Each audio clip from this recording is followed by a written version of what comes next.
Hello दोस्तों, कैसे हैं आप सब। उम्मीद करता हूँ आप सब अच्छे होंगे।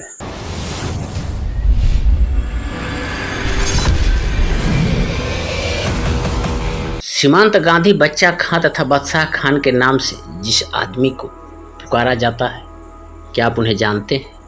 नहीं जानते हैं तो आइए हम आपको बताते हैं। उस व्यक्ति का नाम था खान अब्दुल गफ्फार खान, जो ब्रिटिश सरकार से आज़ादी के लिए संघर्षरत और स्वतंत्र पख्तूनिस्तान आंदोलन के प्रणेता थे। अब्दुल गफ्फार खान एक राजनीतिक और आध्यात्मिक नेता थे, जिन्हें महात्मा गांधी की तरह उनके अहिंसात्मक आंदोलन के लिए जाना जाता है।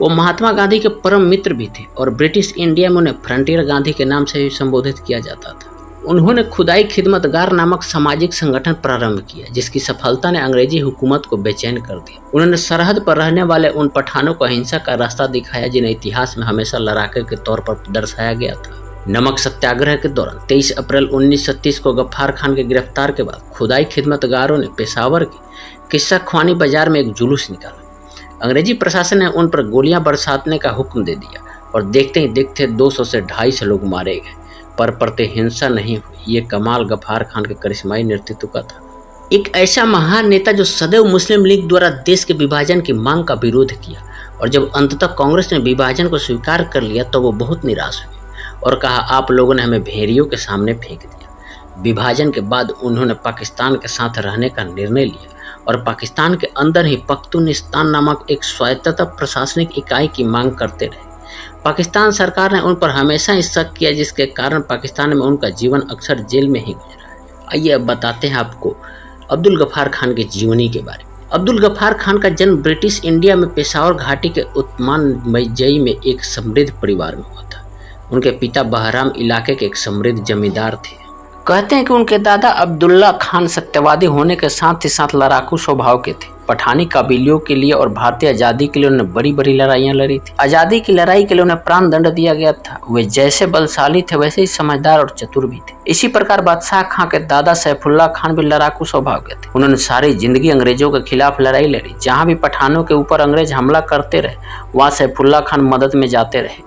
आज़ादी की लड़ाई का यही सबक अब्दुल गफ्फार खान ने अपने दादा से सीखा था। उनके पिता बैराम खान एक का स्वभाव कुछ भिन्न था। वे शांत स्वभाव के थे और ईश्वर भक्ति में लीन रहा करते थे। उन्होंने अपने लड़के अब्दुल गफ्फार खान को शिक्षित बनाने के लिए मिशन स्कूल में भर्ती कराया। यद्यपि पठानों ने उनका कड़ा विरोध किया। मिशनरी स्कूल की पढ़ाई समाप्त करने के पश्चात वे अलीगढ़ गए, किंतु वहाँ भी रहने में कठिनाइयों के कारण वो गाँव में ही रहना पसंद किया। गर्मी की छुट्टियों में खाली रहने पर समाज सेवा का कार्य करना उनका मुख्य काम था। शिक्षा समाप्ति के बाद वह देश सेवा में लग गए थे। 1919 में फौजी कानून लागू होने पर गफ्फार खान को गिरफ्तार कर लिया गया। जेल में उनको देश के अन्य देशभक्तों के संपर्क में आने तथा सिख और हिंदू धर्म ग्रंथों का अध्ययन करने का अवसर मिला। अब उनका कार्य क्षेत्र विस्तृत होता गया। गांधी जी के प्रभाव से उन्होंने अपने प्रदेश में खुदाई खिदमतगार संगठन बनाया और युद्ध प्रिय पठानों को अहिंसा के मार्ग में लाने में सफलता पाई। इसी कारण सीमांत गांधी के नाम से प्रसिद्ध हुए थे। 1937 के चुनाव में उनके प्रभाव से पश्चिमोत्तर प्रांत में कांग्रेस की विजय प्राप्त होती और उनके भाई डॉक्टर खान साहब वहां के पहले मुख्यमंत्री बने थे।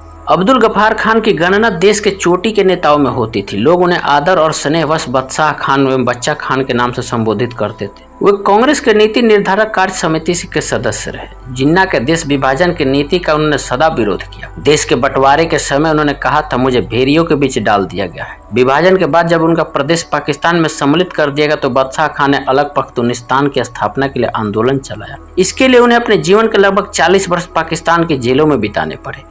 1988 में जब उनका देहांत हुआ तो उनकी इच्छा का सम्मान करते हुए उनका शव पाकिस्तान के बदले अफगानिस्तान की भूमि में दफनाया गया। उनकी देश सेवाओं के सम्मान में भारत सरकार ने अब्दुल गफ्फार खान को भारत रत्न की उपाधि दी थी। अब्दुल गफ्फार खान के पिता बहराम खान स्थानीय पठानों के विरोध के बावजूद भी अपने दोनों बेटों को अंग्रेजों द्वारा संचालित मिशन स्कूल में पढ़ाया। गफ्फार पढ़ाई में होशियार थे और मिशन स्कूल में उन्हें शिक्षा के महत्व को समझा। हाई स्कूल के अंतिम वर्ष में उन्हें अंग्रेजी सरकार के अंतर्गत पश्तून सैनिकों के एक विशेष दस्ते में शामिल होने का प्रस्ताव मिला, पर सोच विचार के बाद उन्होंने यह प्रस्ताव ठुकरा दिया, क्योंकि उन्हें अच्छी तरह से पता था कि इस विशेष दस्ते के अधिकारियों को भी इन्हीं के देश में द्वितीय श्रेणी का नागरिक समझा जाता है। इसके बाद गफ्फार खान ने अलीगढ़ मुस्लिम विश्वविद्यालय में पढ़ाई की और आगे की पढ़ाई के लिए अपने भाई की तरह लंदन जाना चाहते थे, पर उनकी माँ इसके खिलाफ थी। इसलिए उन्हें यह विचार त्याग दिया और अपने पिता के साथ खेती बाड़ी का कार्य करने लगे। सामाजिक उत्थान और स्वाधीनता आंदोलन के लिए उन्होंने सन 1910 में 20 साल की उम्र में गफ्फार खान ने अपने गृहनगर उस्मान मजई में एक स्कूल खोला जो बहुत सफल साबित हुआ। 1911 में वो पश्तून स्वतंत्रता सेनानी तुरंग जई के हाजी साहिब के स्वाधीनता आंदोलन में शामिल हो गए। अंग्रेजी हुकूमत ने उनके स्कूल को सन 1915 में प्रतिबंधित कर दिया। सन 1915 से लेकर 1918 तक उन्होंने पश्तूनों को जागृत करने के लगभग 500 गांवों की यात्रा की, जिसके बाद उन्हें बादशाह खान का नाम दिया गया। बच्चा खान ने अंग्रेजों के विरुद्ध लगभग सारे विद्रोहों को असफल होते देखा था। अंततः उन्हें लगा कि सामाजिक चेतना के द्वारा ही पश्तूनों में परिवर्तन लाया जा सकता। इसके बाद बादशाह खान ने एक के बाद कई सामाजिक संगठनों की स्थापना की। नवंबर 1929 में उन्होंने खुदाई खिदमतगार की स्थापना की, जिसकी सफलता ने अंग्रेजी हुकूमत की नींद उड़ा दी और फिर उसे बर्बरतापूर्वक कुचलने की कोशिश हुई। पश्तूनों के उत्थान में संघर्षता बादशाह खान एक ऐसे भारत की स्थापना चाहते थे जो आजाद और धर्मनिरपेक्ष हो। इस लक्ष्य को हासिल करने के लिए उन्होंने खुदाई खिदमतगार नामक संगठन बनाया, जिसे सुर्खपोश भी कहा गया। खुदाई खिदमतगार की स्थापना महात्मा गांधी के अहिंसा और सत्याग्रह जैसे सिद्धांतों से प्रेरित होकर की गई थी। बादशाह खान के करिश्माई नेतृत्व का कमाल था कि संगठन में लगभग 1 लाख सदस्य शामिल हो और उन्होंने शांतिपूर्ण तरीके से अंग्रेजी पुलिस और सेना का विरोध करना शुरू कर दिया। खुदाई खिदमतगारों ने हड़तालों, राजनीतिक संगठन और अहिंसात्मक प्रतिरोध के माध्यम से अंग्रेजी हुकूमत के खिलाफ सफलता हासिल की और खैबर पख्तूनख्वा में एक प्रमुख राजनीतिक शक्ति बन गए। बादशाह खान के भाई डॉक्टर खान अब्दुल जब्बार खान ने संगठन के राजनीतिक खंड की जिम्मेदारी संभाली और 1920 के दशक के अंतिम सालों से लेकर सन 1947 तक प्रांत के मुख्यमंत्री रहे। 1930 ईस्वी के नमक सत्याग्रह के दौरान गफ्फार खान को 23 अप्रैल को गिरफ्तार कर लिया गया, जिसके फलस्वरूप खुदाई खिदमतगारों का एक जत्था विरोध प्रदर्शन के लिए पेशावर के किस्सा ख्वानी बाजार में इकट्ठा हुआ। अंग्रेजों ने निहत्थी और अहिंसात्मक भीड़ पर मशीन गनों से गोलियां चलाने का आदेश दिया, जिसमें लगभग 200 से 250 लोग मारे गए। इसी दौरान गढ़वाल राइफल रेजिमेंट के 2 प्लाटूनों ने निहत्थी और अहिंसात्मक भीड़ पर गोलियां चलाने से इनकार कर दिया, जिसके परिणाम स्वरूप उनका कोर्ट मार्शल किया गया और कठोर सजा सुनाई गई। गफ्फार खान और महात्मा गांधी के बीच एक आध्यात्मिक स्तर की मित्रता थी। दोनों का एक दूसरे के प्रति अपार स्नेह और सम्मान था और दोनों ने सन 1947 तक मिलजुल कर काम किया। गफ्फार खान के खुदाई खिदमतगार और कांग्रेस ने स्वाधीनता के संघर्ष में एक दूसरे का साथ निभाया। बादशाह खान खुद कांग्रेस के सदस्य बन गए थे। कई मौके पर जब कांग्रेस गांधी जी के विचारों से सहमत नहीं होती थी, तब गफ्फार खान गांधी जी के साथ खड़े दिखते थे। वो कई सालों तक कांग्रेस कार्य समिति के सदस्य रहे, पर उन्हें अध्यक्ष बनने से इनकार कर दिया। गफ्फार खान महिला अधिकारों और अहिंसा के पुरजोर समर्थक थे। उन्होंने एक ऐसे समाज से भी घोर सम्मान की प्रतिष्ठा मिली जो अपने लड़ाकू प्रवृत्ति के लिए जाना जाता था। उन्होंने ताउम्र अहिंसा में अपना विश्वास कायम रखा। उनके इस सिद्धांतों के कारण भारत में फ्रंटियर गांधी के नाम से भी पुकारा जाता था। एक धर्मनिरपेक्ष इंसान होने के नाते गफ्फार खान ने हमेशा ही भारत के विभाजन का विरोध किया,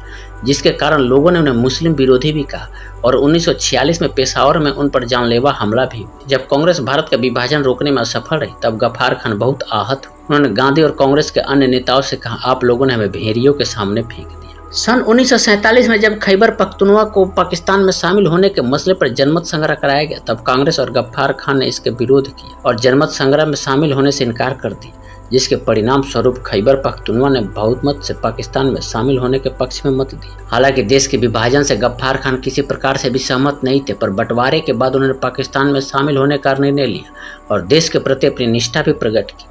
लेकिन पाकिस्तानी हुकूमत को उनकी निष्ठा पर सदैव संदेह रहा। विडंबना ऐसी रही कि इस महान देशभक्त और स्वतंत्रता सेनानी की इच्छाओं को पाकिस्तान की सरकार ने अनसुना कर दिया और सरकार खान एवं उनके समर्थकों को पाकिस्तान के विकास और प्रगति में बाधा मानते रहे। उनकी निष्ठा पर संदेह करने वाली तमाम सरकारों ने उन्हें या तो घर में नजरबंद रखा या जेल में रखा।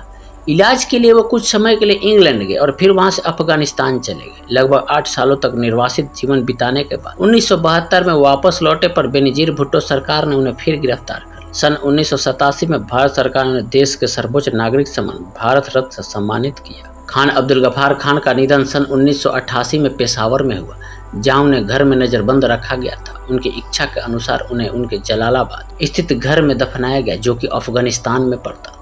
उनके अंतिम संस्कार में 2 लाख से भी ज्यादा लोग शामिल हुए, जो उनके महान व्यक्तित्व का परिचायक था। तो दोस्तों, कैसी लगी ये महान स्वतंत्रता सेनानी अब्दुल गफ्फार खान की जीवनी, आप हमें कमेंट करके जरूर बताइए। हमारे चैनल को सब्सक्राइब नहीं किए हैं तो सब्सक्राइब कर लें, ताकि हर वीडियो की नोटिफिकेशन आपको मिलती रहे।